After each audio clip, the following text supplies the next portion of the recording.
Hey guys, welcome back to the channel. In this tech tutorial video we're going to show you how you can add connectors to your diagram and connect labels and elements within your diagram on Coggle. So let us dive into this. So navigate to your diagram on Coggle and you will start most likely with the first label here. So you may give it the title, for example.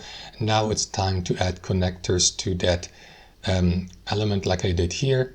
So what you want to do, guys, is simply click into one of these plus buttons here at the top, bottom, left or right, and after that hold your left mouse and simply position your connector.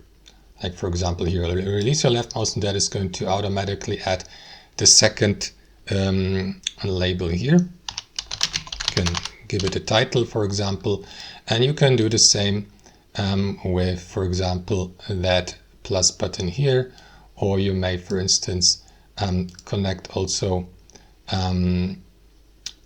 or you can elongate that connector here and move that label to this position here, for example, and start a new connector here.